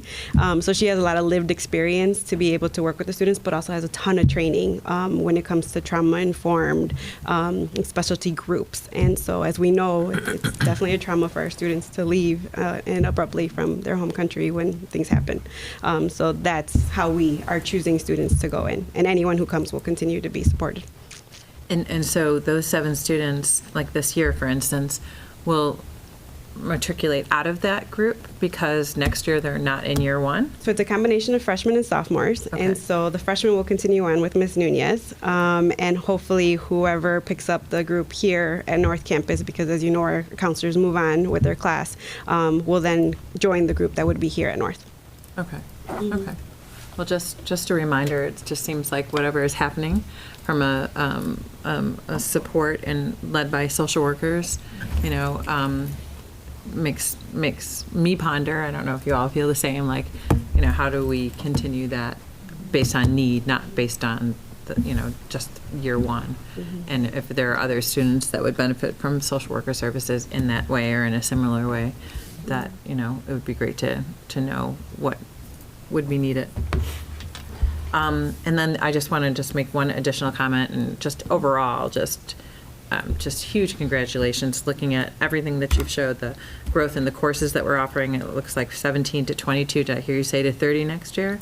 For the courses? Yeah. Yes. That's just absolutely amazing. 22 is the number. Yes. 17 this year, 17 this year, Yeah, 22 16 this year, 22 next year. Okay, excellent. And the last thing that I just also wanted to underscore and highlight is I'm very grateful that you're establishing this partnership with the associate schools, and that any families, any students actually see you have the opportunity to get to know what LT has to offer before they even walk through these doors. And I'm sure that partnership could be expanded in many other ways that you didn't even mention, and probably is already occurring. So I think that's phenomenal. Thank you. The one thing I forgot to give a shout out to was Jaime Morote also started a after-school tutoring math group with our paraeducator Sonia Blanco, and that took off early December. He meets with them twice a week for an hour, and thanks to Mr. Aguirre, we were able to fund that for him, and we have most of our newcomer students in that group, as well as any other multilingual learners who need that additional math support. Excellent. So that really is working and helping them, and they trust Mr. Morote and Ms. Blanco because they see her all day, so they are empowered to come after school, and their group is really successful right now. Wow. Excellent. Thanks to Excellent. Title I dollars. I had nothing to do with it. No, you had something to do with it. I just wanted to say, I think, especially in the current political climate with wars overseas and immigration in the news every single day, the fact that you went from 1 parent to 20 parents is showing that you have established some relationships with our community. I think that needs to be highlighted and emphasized, because that's really the cornerstone of the work that you guys are going to be doing going forward. I'm amazed at the rigor of classes that you guys are offering. I think that's phenomenal. I think your access goal setting and your test prep classes I'm just really excited to see where these scores go. And I agree, a metric would be phenomenal for us to be able to see whether or not that's access. I agree. I struggle with that. It would be great to see that score improve, especially with everything that you're doing. But I think that you've got access to a great amount of rich data that I'm very excited to see cohort go from 1 to 1 and see the improvement. Not just in the access, because I think that doesn't tell the whole story that you guys are doing. So I'm just very proud to be on the board for the work that you guys are doing. I think it's phenomenal. The one thing that came to my mind when you said that right now is that I'd like to thank you guys for approving the cell phone that I have, because I text these families. I can't tell you how often the texting is the way of communication now for most of our families. And so they'll text at any time, whatever they need. And it truly has opened up the line of communication in so many ways. They will not email me, but they will definitely send me a text. So thanks for approving that. That was one of the earliest asks, right? I was like, this is 100%, and it's bared out. It has. Julie's put a ton of effort into creating those relationships and getting the BPAC up and running. I know Karen and the team put a ton of work into that before, but just being able to expand our programming and, again, Karen was doing a ton of articulation with our associate schools for the past however many years, but being able to expand those efforts, it's really paying dividends, and being able to join BPAC groups together is helpful so that parents start feeling comfortable before they even walk through the doors. So this is all just super exciting. I have one more question, actually. You talked about the group that you have going, the Poderosas, which I think is amazing. It made me think, has there been any thought about creating something similar for boys? I didn't talk about EX. We don't know who's going to do it, but we're hoping next year at South Campus, we will have one of the counselors running Poderosos. So we haven't had any commitment yet, so we're hoping that if it isn't one of the counselors, that someone else will take the lead, because we do need those male figures for all of our boys in our minoritized groups, and so hopefully next year that would be something that we can develop. Thank you. That would be, I'm looking forward to it. That would be amazing. Julie, Karen, Kirsten, Dina, Jose, Patrice, thank you so much for being here tonight.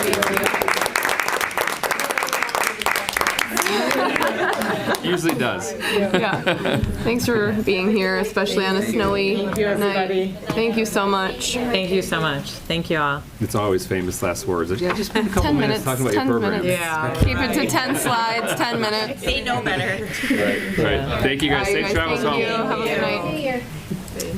All right, that was excellent. Thank you so much for sharing all the amazing work that you're doing. And we're going to go right back at you for our next agenda item, which is another student services item, the discipline improvement plan. And I'll turn it back over to you, Dr. Owens. Thank you, President Aubert. Our discipline improvement plan, again, you have that. There's a memo that describes what this is about, and I'll go through that. But we are required to file a discipline improvement plan as any district that falls within the top 20% of any of the 3 metrics. So it's really about exclusionary discipline. So if you are in the top 20% of suspensions, expulsions, or racial disproportionality, then you are required by the state of Illinois to file a report. They've changed the deadlines around in the calendar year, so the deadline for the report is February 1st. It formerly was due in the summer, and then a update was due in the fall. But we do have to file a report. We have been in the top 20% in our racial disproportionality. So we are not in the 20% for suspension or expulsion, but we are in the top 20%. And the only way to be relieved of that requirement is to be off of the list of all, to not be in the top 20% for any of those 3 metrics for 3 consecutive years. So we have been within the top 20% for racial disproportionality for 2 consecutive years and 6 out of the last 8 years.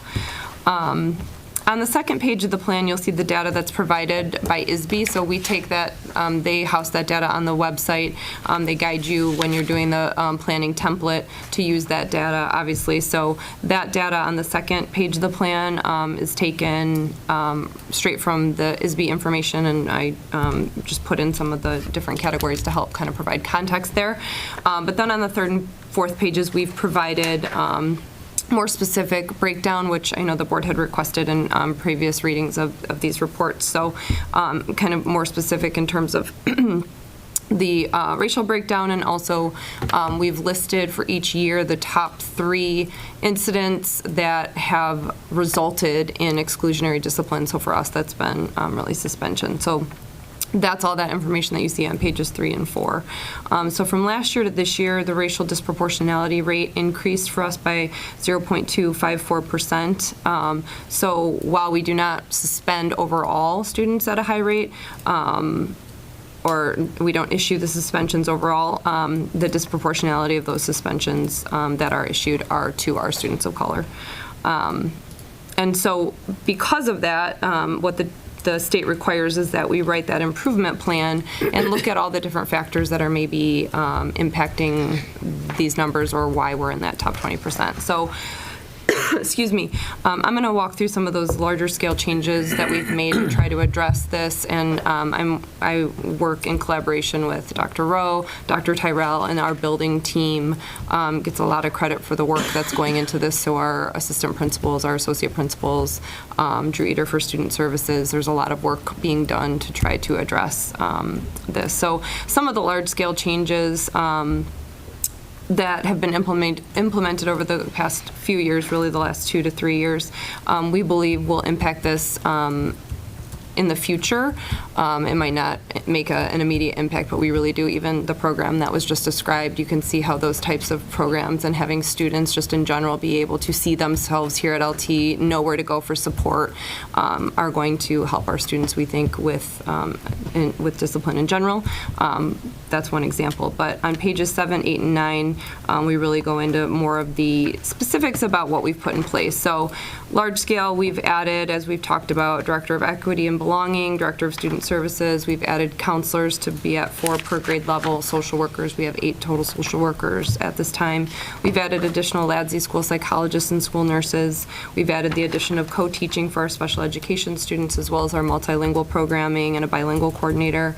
We have obviously gone into equal opportunity schools and working to get our students into more rigorous classes.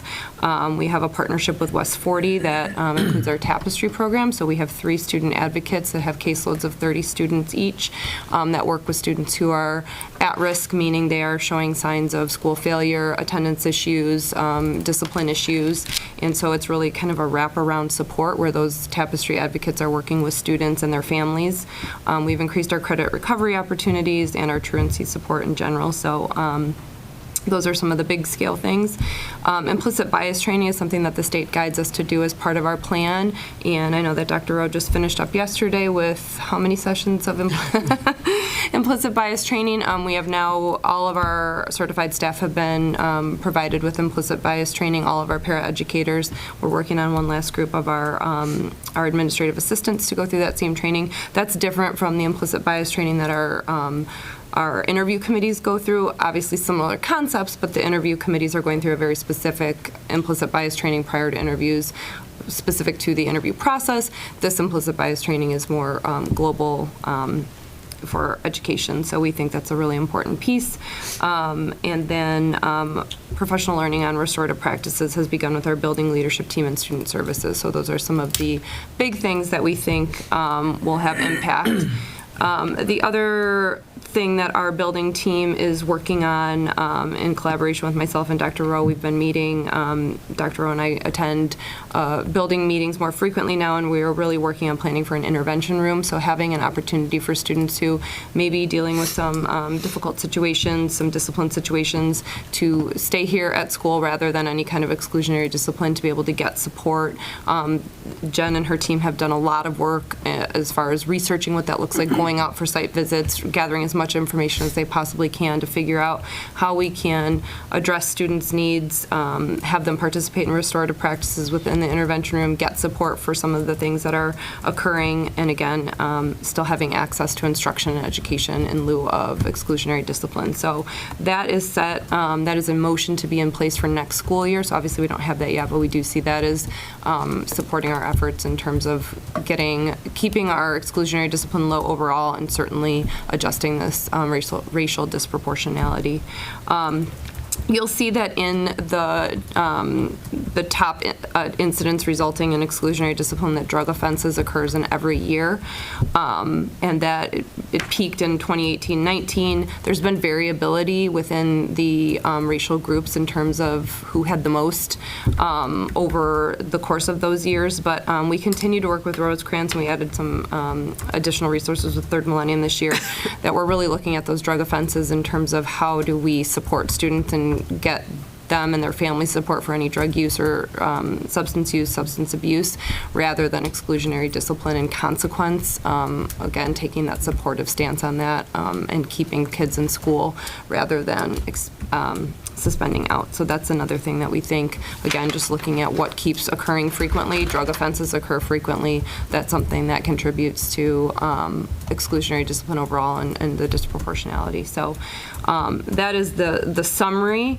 I'm going to ask Dr. Tyrell if there's anything that you want to add from the building team in terms of, there's obviously things happening day in and day out that our APs especially are working really hard on to ensure that we are providing consistent discipline across the board and that disproportionality is decreasing. No, I think Dr. Owen's overview hit on the big things that the building leadership team's been working on this year. I'm sure at some point in the near future, we'll have a proposal that we bring to you about a restorative intervention room, which we think will be a significant factor in reducing our overall exclusionary discipline and our disproportionality. Like Dr. Owen said, members of our team have done site visits.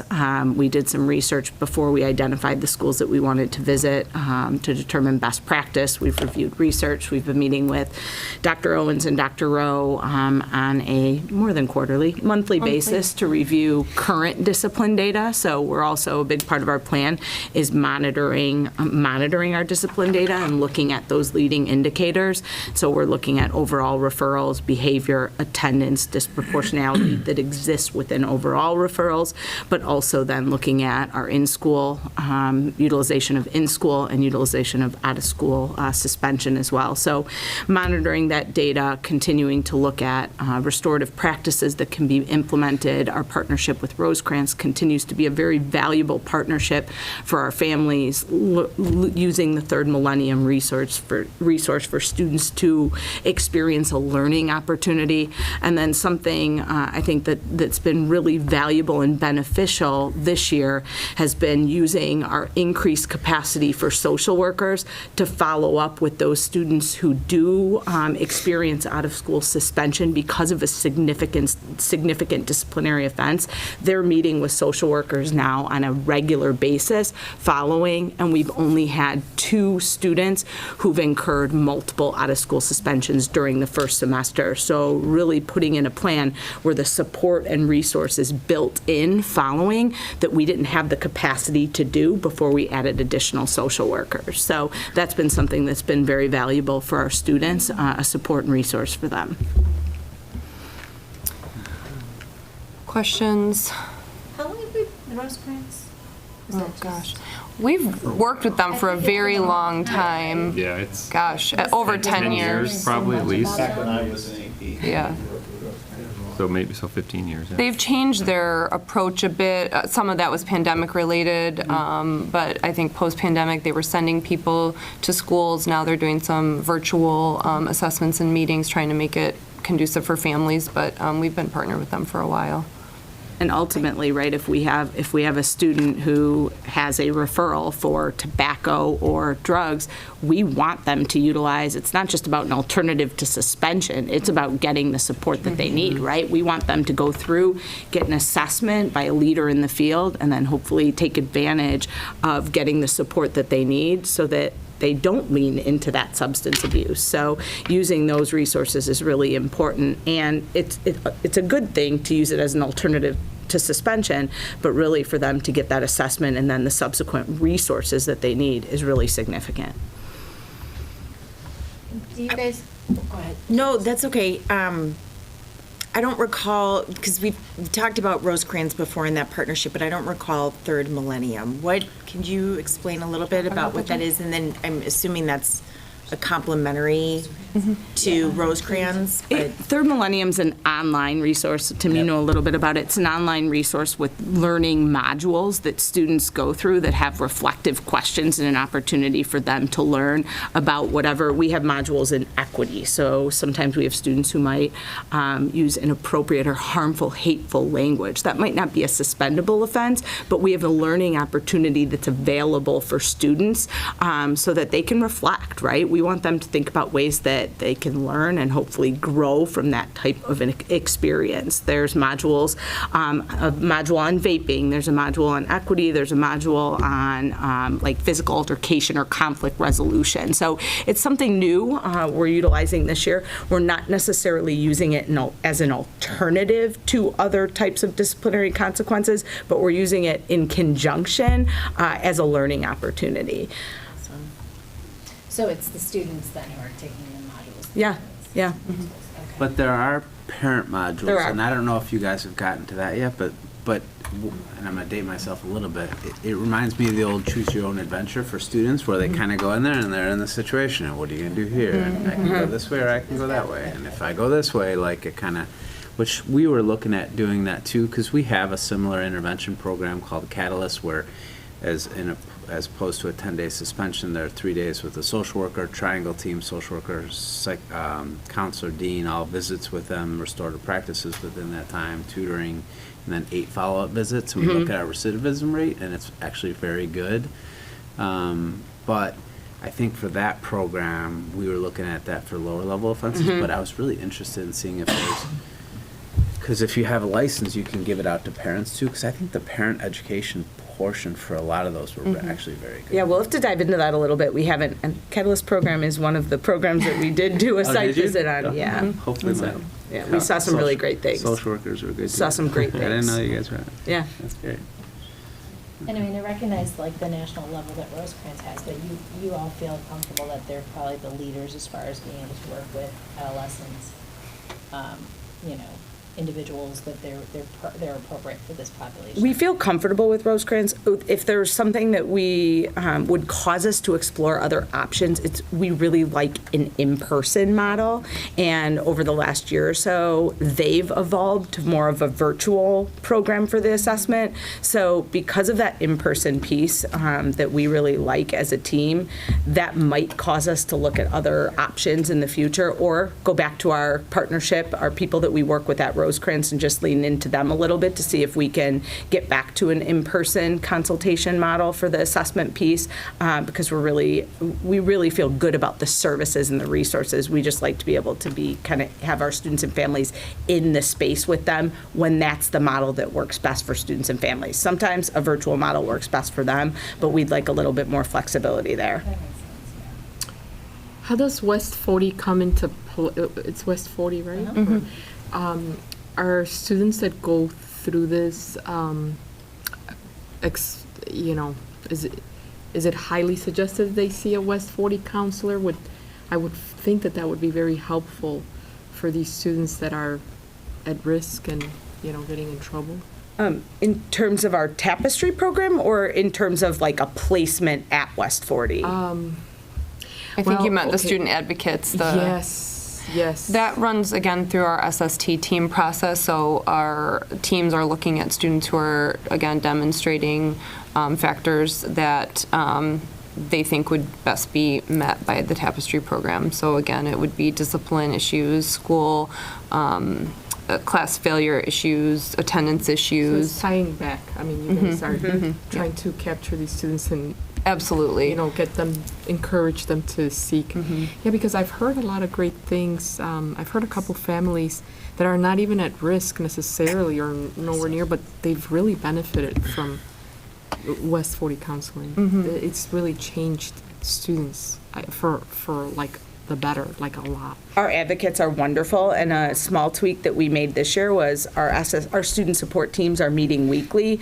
Last year, we had liaisons to the advocates. This year, our advocates are sitting in on those SST meetings, and that's been really highly beneficial because they're getting the full story on students that are then kind of getting placed on their caseload, kind of leading up to their meeting of those students. So it's been really beneficial for our advocates to be involved in those student support team discussions. Okay, that's good. And then you mentioned, sorry for the ignorance, but you mentioned it too. What's the tapestry program? That's the name that West 40 uses for the student advocates being within the school. So that's their name for it, but that's how we refer to it. So we've provided information to our whole school staff, so they are able to see if a student has a tapestry advocate. That's another resource for the teacher. So if a teacher saw a student in their class and they saw that someone was having difficulty, they can see that on that student's profile they have a tapestry advocate. That would be somebody they could go to and say, hey, I noticed that, Johnny was having difficulty in class. So that's just the name that West 40 uses for their in-school programs. But yeah, that is the student advocacy program through West 40. And are those, is the West 40 program accessible to all students or only the ones that are, I guess, considered or deemed at risk? Because it's a tier 3 intervention. It's a pretty intensive individualized intervention. It is reserved for students who are demonstrating those patterns and significant difficulty. We have other resources through our counseling staff and through our social workers that are available to all students. We certainly provide tier 1 supports to all of our students, and they have access to their counselors. But then the groups even that we talked about a little earlier, one example of the group that Julie mentioned, but we have all kinds of different groups running within our student support teams for various reasons. So we have a lot of supports that are available to everyone. I would say the tapestry, because it's such an intensive intervention, is really reserved for students who are most critically in need. All right, and you said that's it is part of West 40, but it's referred to the in-house program here? Yes, West 40 runs it, but the advocates are here full-time. So it's been a really great opportunity for us to partner. But they work here. Yes. Oh, okay. Yep. Because I know at the junior high, West 40 goes out. They have the same. Do a reach out, but it's available to everybody, and that's why. But it's structured different, I'm sure. So it must be just like a different type of I know program that they run. our advocates that are here articulate with our associate schools as well, and there's some sharing of information in terms of students that are coming here. I don't know exactly how they structure the program in all the different districts, or how West 40 does K through 8, but just in the high school they've done it in terms of student advocates with a certain caseload. Thank you. Sure. Other questions, comments from the board? I do. Okay. So 6 out of the last 7 years, we have not hit this indicator, right? Have we had to file this report every one of those 6 years? We first brought this to the board in June of 22, 21. 21.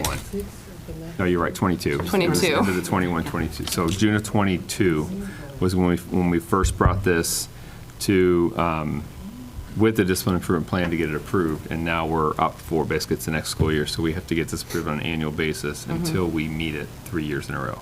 Okay. But we've had to submit this report to the state also? It was not done. It was, okay. It was not done before they submitted it in June of 22. Okay. So when we submitted it last year, does this plan look significantly different than the one that we did last time? Or is this fairly similar to what we're... It's fairly similar. We posted on the website. It's fairly similar. We've added in the implicit bias training.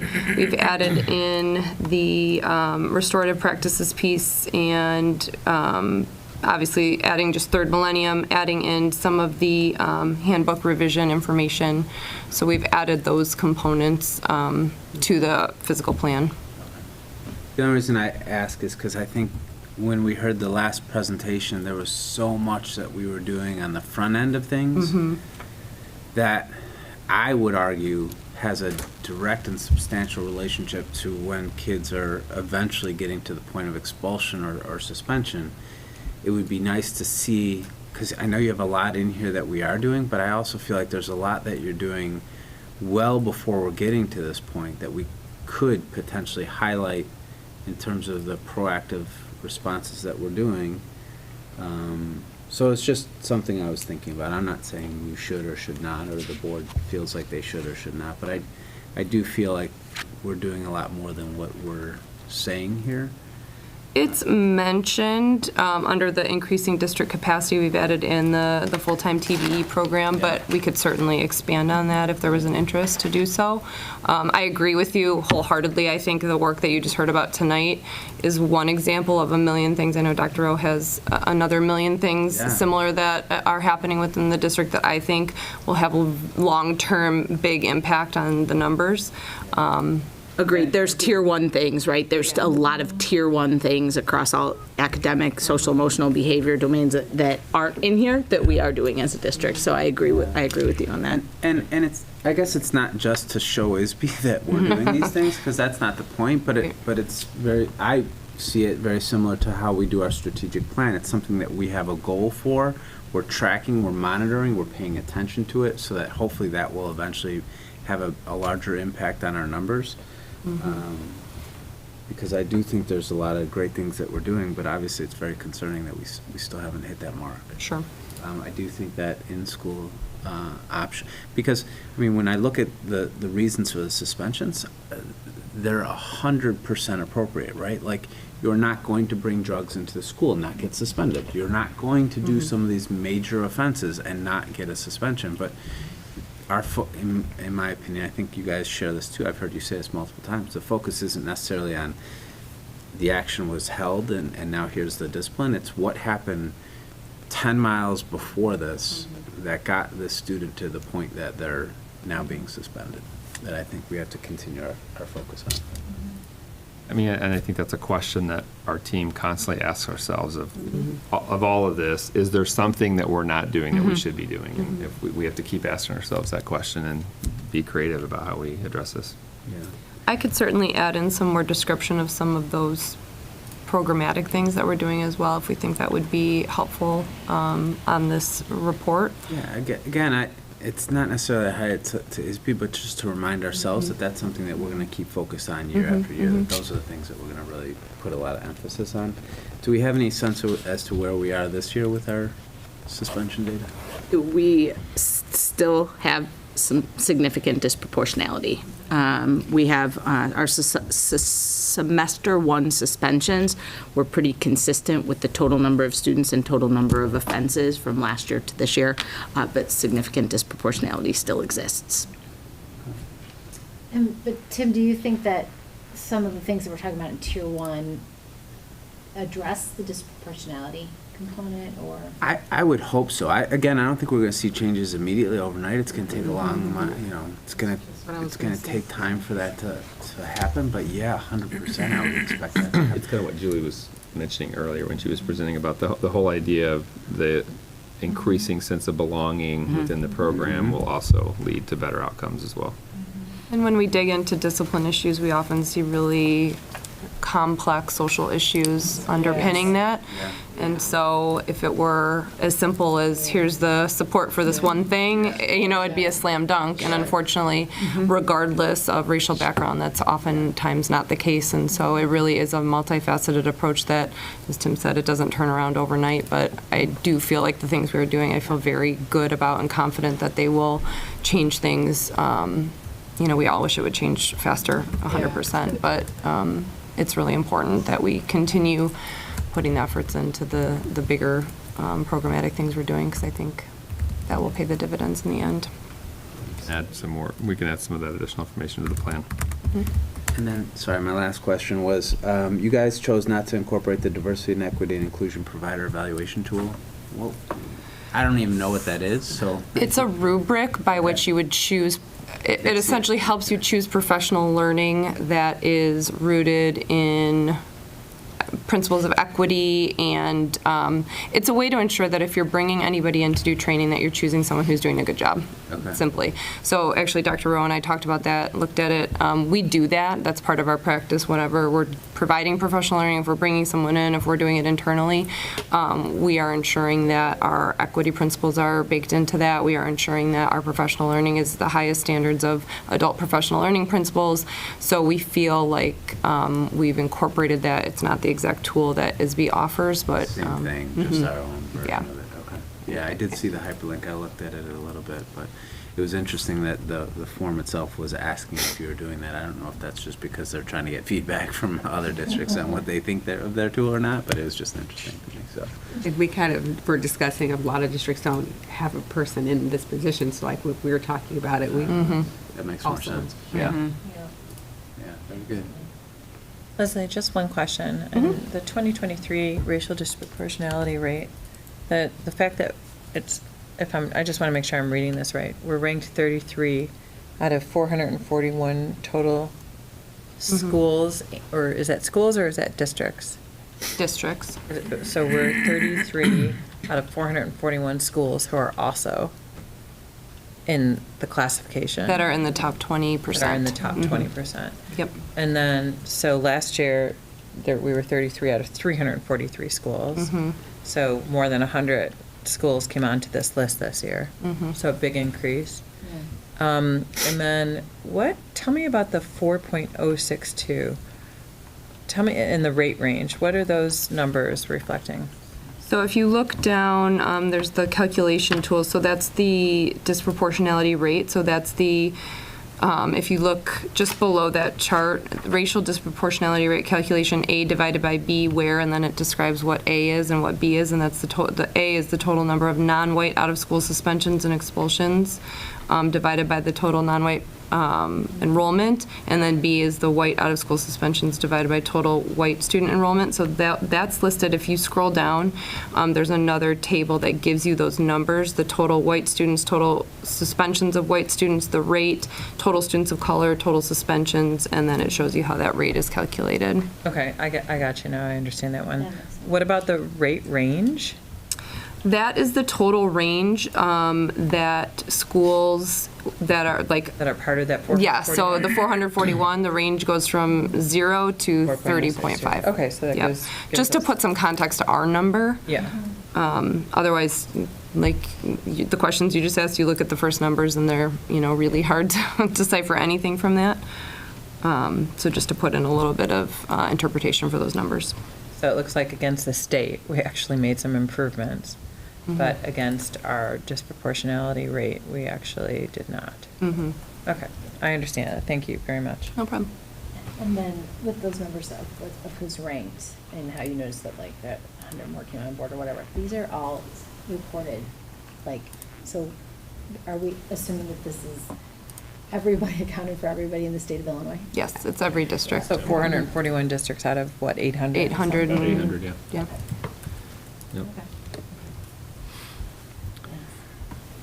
So then the goal is to bring this back to the January 22nd meeting, and we can add some additional Well, I'll information. add in to have the some board additional information. Officially approve this plan for the Which state then level. we would be required to submit it to ISB with the approval date and then post it on our website. I don't know if their update, it used to be in October. I need to double check if they've moved that because it used to not be due until July. So just so you know, that update then gets posted to the website as well.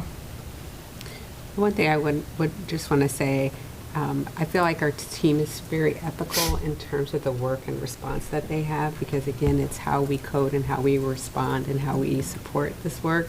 So to me, our team is very serious about making real progress and having impact. So when I heard Dr. Tyrell speaking to you all saying, yes, we still have that, because they are accurately and appropriately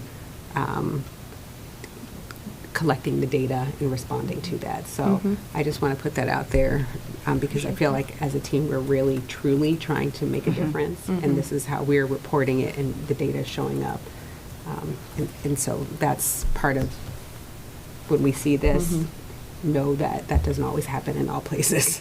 So we're really trying to make a change. So Ethically it's very real. responsive in our data collection. No, well said. Thank you for that. Sorry, one last question. The improvement plan this is due February 1st, but the discipline improvement plan school year is for the 23-24 school year? Or is I that need to for change next that, year? and the plan itself, they have a typo, because it says it's due by February 1st, 2023, but Oh, actually you're it'll be right. 2024. Yeah. So I'll go in. We But usually it's get for this next like year. in November, right? We usually get Usually this July. template. Oh, the template in in the fall. I think it And was then just a, Well, the first year we presented it, it was due July 1. It was because we did it in July. June, but now they've changed that. it's to February, been a little goofy in terms This of the plan's for timeline. next year, next school. So this plan would be it seems like to me, my understanding, effective as of February 1st. And then, like I said, their typical first and only update they request is in the fall. I don't know if they're going to change that update. They pull the data on October 1st, which, again, so Yeah, they're it's a little- putting a plan that you put in place in February, and they're going to report on the progress that you Lagging have. data and- again, right? Yeah. Okay. So again, all of that is sort of, I guess, typical of some of the things that are required of us. But I think to what Jen just said and the work that we've done, this has been we don't like seeing this data, of course, but it's been a really good exercise in looking at our practices, what we're doing, how we're doing it, and ensuring that we're doing the right thing by our students. So we take that seriously. Anything else from the board? I actually have one very easy question, and I'm sorry, this is lagging. I should have asked it when, yeah, yes, Mr. Kobo and, well, anyway, let me just ask away real quick. Are students that graduate from the ELA program, the ones that make it through the access and exit the program, they stay in the multilingual program, right? Like, what happens to those If you students? exit as an EL, we still have to follow those students and provide some type of progress on report cards or in progress letters. So even if a student graduates because they test out on access, we still have an obligation for the rest of their time in school to make sure we're following their grades. And so we have created some internal data keeping for that, and so that tracking, thank you, so that we can make sure that we're staying on top of, because what the state doesn't want is for a student to exit and then they just are left to their own devices and all of a sudden now they're not doing well in school, so we follow them. But do they stay in the multilingual program? In terms of the classes? Yeah, like, I mean... Like, would they still have an opportunity to do so? Well, I mean, the way I saw the program today, it seems like once you start, it almost makes sense that you want to continue. I mean, you guys keep increasing the course offerings, which I think is great. Yeah. I mean, the development, it's kind of like, I mean, gosh, it's. I guess we haven't really had that problem because we haven't had, or that question because we haven't had the program, but that's something that we should. You haven't encountered. We haven't encountered someone passing or exiting the program while they're on the ELA program. We just started the courses this year, so we haven't had students exit where we'd had to, I guess, come to a decision of, oh, you've exited, so now you can't be in the multilingual algebra class. So we'll have to consider that. Because the test isn't until, it's coming up. It's coming up, yeah. Coming up. So you haven't had that. We haven't had the classes even for a full year. I'm curious because Reno did say that, I thought at some point she said there are students that are ELA that are not part of the multilingual program, and also students that are not ELA, that are part of the multilingual or something like that. She may have been talking about our students who are in just the tutorial support. When they don't need as much support, they may sort of drop down to more tutorial support where they have a tutorial class that they get, they can get all kinds of support within the class, but they wouldn't be in a bilingual taught classroom. Maybe that's what she was referring to. The only other students she was referring to then were students whose parents have refused, and then they would be considered ELs by the state, but they're not in the program because the parents have said we don't want the program. I can clarify that. I think that's what she meant, because I forgot it. I didn't realize that there's also that tier support program here. I thought that if you were coded as, English language learner, that you would automatically be offered the multilingual. No, but they would that's not individualize necessarily it. the case. There's another program before that. Yes. Okay. Well, that would be very interesting to see if you have this, as the students exit the program, like what would happen? Like, do they stay? Because, gosh, it seems like such a great program, and if they're thriving, I don't know. But, well, I would love to see. So more to come. Thank you. Great job. Thank you. Okay. All right. Well, thank you so much, Leslie. That was great. You're welcome. It was like the Leslie show tonight. I know. It's normally the Brian show. January usually is. We thought getting rid of policy was going to make it shorter, and here we are. It's a good thing. No, it was great. It was great. So thank you. Okay, now is the second opportunity for our audience members to give any feedback. We don't have anyone signed up. So with that, that concludes our business for the evening. And may I please have a motion to adjourn the meeting? So moved. All in favor? Aye. Opposed?